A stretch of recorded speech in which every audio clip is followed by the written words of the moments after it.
స్వామి బాబా గారు గురించి చెప్పుకుంటూ వచ్చారు.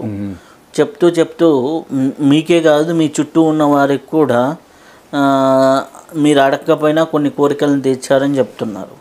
అయితే బాబా గారు మిమ్మల్ని ఒకసారి ఒకానొక సందర్భంలో అడవిలోకి తీసుకెళ్ళి వారు ఒక మహాయోగి యొక్క సమాధిని చూపించారు అనేసి ఒక సందర్భంలో మీరు చెప్పడం జరిగింది.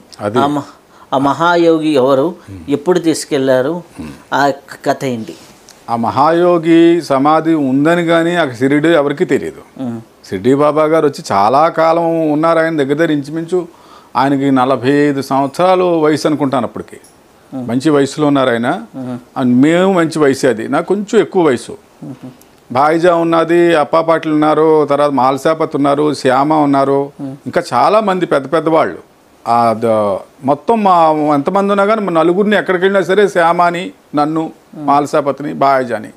అప్పాపాట్లు వచ్చేవాడు కాదు. అప్పాపాట్లు వ్యవసాయం పని అది చూసుకునేవాడు. మీరు రావాలి, ఫలానా చోటకి వెళదాం, ఒక పని ఉంది అక్కడ, మీకు చూపెడతాను, ఒక విచిత్రమే ఉంది అని ఆ పోళీలు, ఆ బొబ్బట్లు, ఆ బూర్లు, రొట్లు, కూర అన్నీ వండమన్నాడు ఆవిడని.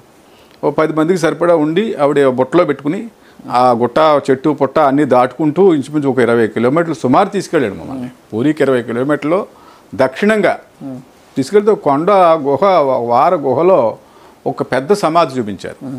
ఏంటండి సమాధి అని అడిగాను నేను. అవన్నీ చెప్పకూడదు ఇప్పుడు, మీరు నైవేద్యం పెట్టి అక్కడ పూర్తిగా మనస్ఫూర్తిగా మీకు ఏం కావాలో అది కోరుకోండి, లేదా ఆయన సమాధిని పూజించండి, ఆ తర్వాత విషయాలు చెప్తా అన్నారు. అన్నీ అయిపోయి మళ్ళీ తీసుకొచ్చారు. వెనక్కి ఎవరెళ్ళ కాళ్ళు వెళ్ళిపోయాం. కానీ ఎప్పటికీ ఆ గొడవ చెప్పలేదు. ఒక రోజుని ఒక కుర్రాడికి చదువు రావటం లేదు, బొమ్మలే గీస్తున్నాడు ఇతను, ఇంక వేరే పని రావట్లేదని తీసుకొచ్చారు. ఒక అతను బొమ్మ గీయగలవా అని అడిగారు.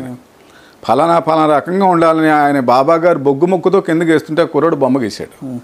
ఆ బొమ్మ గీసిన బొమ్మ ఎవరితో కాశిరెడ్డి నాయింది. ఏదైతే జ్యోతి క్షేత్రంలో కాశిరెడ్డి నాయన ఉన్నాడో ఆ బొమ్మ గీశాడు ఆ కుర్రాడు. ఆ బొమ్మ 3 బొమ్మలు. ఇది ఎప్పుడు అంటే అప్పుడు కాశిరెడ్డి నాయన ఫిజికల్ ఫామే లేదు. ఆ ఫిజికల్ ఫామే లేదు. ఆయన ఎవరో కూడా తెలియదు. శేషముని యతీంద్రులు, ఏదైతే శేషముని యతీంద్రులు ఎవరంటే భైరవకోన గుడి నిర్మాణం చేసింది ఆయనే. శేషముని యతీంద్రులు భైరవకోన అంటే ఆ యొక్క శిలల్ని చెక్కి కంప్లీట్ గుడి అంతా ఆయనే చెక్కాడు. ఆయనే. ఎన్ని సంవత్సరాలు అప్పటికి ఉండొచ్చు మా విషయం, మరి ఈయన ఎప్పటి నుంచి ఉన్నారో తెలియదు. ఈయన సమాధి మాత్రం 700 ముందు. ఆయన బాబా గారు రావడానికి 700 సంవత్సరాల ముందు నుండి ఉంది అని చెప్పారు. ఆయన ఎవరంటే మహావిష్ణువు, విశ్వకర్మే ఉన్నారు ఇక్కడ. నేను ఆయన కోసమే షిరిడి రావాల్సి వచ్చిందని చెప్పాడు ఆయన. ఆ సమాధి ఉంది, ఆ సమాధి కోసమే షిరిడి రావాల్సి. చుట్టుపక్కల ఇంకా 3-4 సమాధులు. ఒకటేమో ఎవరో ఆ సిద్ధనాగార్జునుడి సమాధి ఉందని చెప్పారు అక్కడ. సిద్ధనాగార్జున సమాధి ఉంది. ఒకటేమో ఈ శేషముని యతీంద్రులది సమాధి ఉంది, 7 అడుగుల 2 అంగుళాలు సమాధి చూపించారు ఆయన. తర్వాత ఇంకా ఎవరిదో ఒక మహానుభావుడిది ఎవరిదో చెప్పారండి, ఆ పేరు నాకు గుర్తు రావట్లేదు, తర్వాత మీకు చెప్తాను నేను. ఇదంతా కలగా జరిగింది మాకు. కలగా జరగడం ఏముంది, ఆ తర్వాత చెప్పారు ఆయన, ఈ ఫోటో కోటి మీ ఇంట్లో పెట్టుకుని మీరు పూజించినట్టయితే మీకు ఇళ్ళు కలగకపోయినా, ఉద్యోగాలు రాకపోయినా, వాహనాలు లేకపోయినా ఈ 3 సమస్యలు తీరుతాయి, సంతానం మాత్రం కలగదన్నాడు ఆయన. శేషేంద్ర ముని ఎత్తింది, మీ ఇల్లు కావాలంటే మాత్రం కాశిరెడ్డి నాయన ఫోటో పెట్టుకుంటే వాళ్ళకి ఇల్లు చేకూరుతుంది, అన్నం లేదంటే అన్నం చేకూరుతుంది. అలాంటి ఘటన నా ఇంట్లోనే జరిగింది. ఈ మధ్యనే వీడియోలు, చిన్న వీడియోలు ఎందులోనూ చేశాను, అది చూసి 100 మంది వచ్చారు. వాళ్ళకి టిఫిన్ తయారు చేసి పెడితే వాళ్ళు తింటూనే ఉన్నారు, టిఫిన్ ప్లేట్లో ఉంటానే ఉంది. వాళ్ళు ఆశ్చర్యపోయారు, ఇదేంటండి మీరు పెట్టింది అలాగే ఉంటుంది, మీరు తింటానే ఉన్నా అలా ఉంటానే ఉంది, తింటానే ఉన్నా అలా ఉంటాను, పెడతాను, ఆ ప్లేట్లో పులిహార తరగలేదు. అతను అడిగాడు, నేను కాశిరెడ్డిని ఆయన తలుచుకుని పెట్టాను మీకు అని చెప్పాను నేను. అది జరిగింది. అలా కాశిరెడ్డిని అయింది 2-3 ఘటనలు నా జీవితంలో జరిగాయి. ఆయన ఎలా ఉంటారో నేను ఎప్పుడు వెళ్ళవలసిందే స్థితి రాలేదు, మరి అప్పటికి జరగలేదు కారణం. కానీ ఆయన సమాధి ఇది చూపెట్టింది, సాయిబాబా గారు చూపెట్టింది షిరిడీలో ఆయన సమాధి. మరి ఇప్పుడు ఉందో లేదో, ఆ షిరిడీ గ్రామం ఏమైందో, రూపురేఖలు ఎలా మారే మనకు తెలియదు. నేనైతే షిరిడీ వెళ్ళలేదు ఒక్కసారి కూడా, ఇప్పటికి వెళ్ళలేదు. ఆయన చాలాసార్లు రమ్మన్నారు ఆయన, నువ్వు రా ఒకసారి వచ్చి షిరిడీ వెళ్ళిపో, నా దర్శనానికి కూడా రావద్దు, నువ్వు గుడికి కూడా రావద్దు అన్నారు. కానీ నేను వెళ్ళలేకపోయాను. ఈ జన్మలో ఆ, షిరిడి వెళ్ళలేదు, ఆ. గత జన్మలో బాబా గారితో ఉన్నారు. ఆయన ఇప్పుడు వచ్చిన అది కూర్చుంటారు రాత్రులు ఒక్కోసారి. ఆహా. మొన్న ఈ మధ్యన 3 రోజుల క్రితం ఏమన్నారంటే నేను షిరిడి వెళ్తే షిరిడిలో ఉండను 2 రోజులు మీ ఇంటి దగ్గర ఉంటా అన్నారు. అదేంటంటే షిరిడిలో ఉండే గుడి మూసేస్తారు వాళ్ళ రాత్రికి అన్నాడు. ఆ రాత్రి గుడి మూసేశారు మొన్న 3 రోజుల క్రితం మాట. చూడండి వాళ్ళు ఎన్నో తారీఖు 3 రోజుల క్రితం అది జరిగింది. షిరిడి సంస్థానం మూసేశారు కదా మళ్ళీని, మూసేశారు. అది జరిగింది. ఆ రాత్రే వచ్చాడు ఆయన. వచ్చి ఏం తింటున్నావు అన్నారు. ఇడ్లీ తింటున్నాను నాకు పెట్టన్నారు. తిన్నారు, తీసుకున్నారు ప్రసాదం.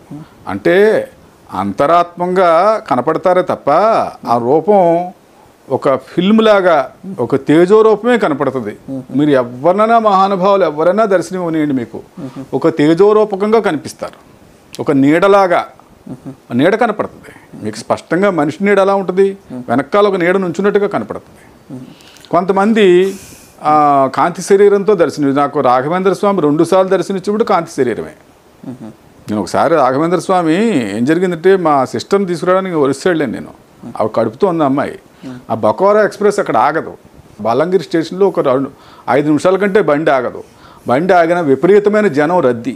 ఆ మహిమ ఎలా జరిగింది అనేది చెప్తున్నాను మీకు నేను. రాఘవేంద్ర స్వామి మంత్రాలయం, రాఘవేంద్ర స్వామి మహిమ.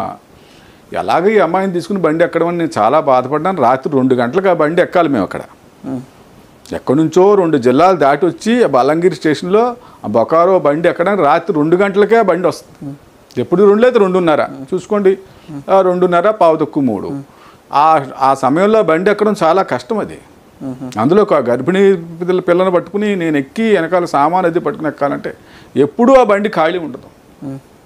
అలాంటిది ఆయన మంత్రాలయం రాఘవేంద్ర స్వామి కనిపించారు నాకు నీడలాగా. 2 టికెట్లు నీ కోసం నేను రిజర్వ్ చేసి పెట్టాను, వెళ్ళు, ఏం బాధపడకన్నారు. నేను స్టేషన్లో రాబోతులోకి ఒక టీటీఐ నుంచి ఉన్నాడు. మీరు ఎక్కడికి వెళ్తారని నేను అడిగాడు. ఇలాగా మేము సామలకోట వెళ్ళాలండి అంటే 2 టికెట్లు ఉన్నాయి, ఎక్కుతారా అని అడిగాడు. డబ్బులు తీసుకుని ఆ 2 టికెట్లు ఇచ్చాడు. అలా జరిగింది నాకు. ఒక టీటీఐ ఏం చేశాడంటే టికెట్ లేదని దిగిపోమన్నాడు నన్ను ఓసారి. నేను దిగిపోయాను. మీరు రండి స్టేషన్లోకి రావాలన్నాడు. స్టేషన్లో పెడతాం, మీరు డబ్బు కట్టకపోతే పోలీస్ స్టేషన్లో అన్నాడు. నా దగ్గర డబ్బులు లేవా, నిజంగా లేవని చెప్తున్నానంటే అప్పుడు ఆయన అన్నాడు అలా కుదరదు, ఎంతో కొంత కట్టాల్సిందంటే అది తెలుస్తుంది. ఆయన ఉండి పుచ్చుకుని ఇచ్చాను. అతనికి ఉద్యోగం పోయింది. ఎన్ని ప్రయత్నం చేశాను ఉద్యోగం రాలేదు. మళ్ళీ తిరిగి నా దగ్గరికి వచ్చాడు. నువ్వు ఎంత కట్టమన్నా వెళ్ళని అడిగాను నేను. 80 రూపాయలు అండి అన్నాడు. 1180 అక్కడ పెడితే నీ ఉద్యోగం వచ్చేస్తాను నన్ను. 1180 పెట్టించాను వాడి చేత అక్కడ. పెట్టగానే మళ్ళీ ఉద్యోగం వచ్చింది అతనికి. వాడి ఉద్యోగం ఉన్నాడు ఆయన బాబా గారు. వాడికి ఉద్యోగం ఉన్నాను. నిన్ను బాధ పెట్టాడు కాబట్టి నీకు వాడికి ఉద్యోగం ఉన్నాను. అనవసరంగా అందరి దగ్గర డబ్బు తింటున్నాడు వాడికి ఉద్యోగం పీకేవలసిందే అన్నారు ఆయన. ఆయన ఇస్తే మంచిగా ఉంటే అన్నీ ఇచ్చారు. ప్రజలు మాత్రం దుర్మార్గంగా ప్రవర్తించినప్పుడు మాత్రం ఆయన ఊరుకోలేదు బాబా గారు. తగ్గ శిక్ష వేసేవారు ఆయన. ఇవి నా జీవితంలో ప్రత్యక్షంగా జరిగాయండి 2 సంఘటనలని. అంతేకాదు ప్రతి విషయంలోనూ ఒక విచిత్రమే జరిగింది నా జీవితంలో. అందరికీ అన్ని విచిత్రాలు జరగవు. నిజేదంటే దేవతల యొక్క మహిమలయ్యి. దేవతలో ఏదో రూపంలో దర్శనమిచ్చినప్పుడు ఏదో రూపంలో మనకి ఏదో పని పూర్తి అవ్వాలనుకున్నప్పుడు ఎవరో ఒక దేవత వచ్చి ఆ పని పూర్తి చేసేది వాళ్ళకి. అయితే బాబా గారు అద్భుతంగా మీ జీవితంలో వచ్చారు కదా. బాబా గారు ఎప్పుడైనా మీకు ఆధ్యాత్మికంగా ఇప్పుడు ఆ బాబా గారు ఖండ విద్యని చేశారు. ఖండ విద్యను, మహావిద్యలను, ఇట్లాంటి ఎన్నో విద్యల్ని ఆయన చూపించారు ఆయన జీవిత చరిత్రలో.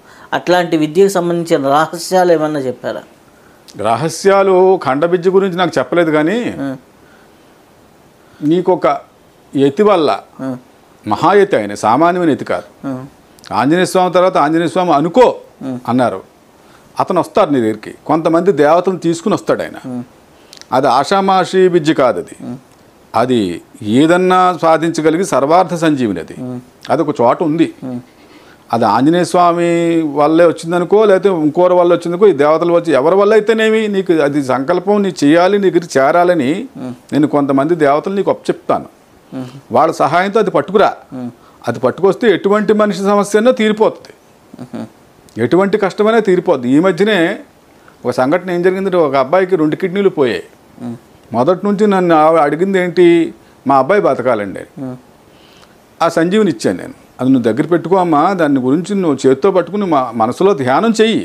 మా అబ్బాయికి ఆరోగ్యం చేకూరాలి, ఏమీ జరగకూడదని. నేను ఎలాగైతే నేను చెప్పిన నియమం ప్రకారం నువ్వు అది ప్రయోగం చెయ్యి. చేసింది ఆవిడ. చేస్తే వాళ్ళ మేనమామో లేకపోతే ఎవరో కిడ్నీ ఇచ్చారు. మొన్న కిడ్నీ మార్పిడైంది 3 రోజుల క్రితమే, 4 రోజుల క్రితం. ఆ అబ్బాయి చదువుకుంది, కిడ్నీ వేసారు అబ్బాయికి.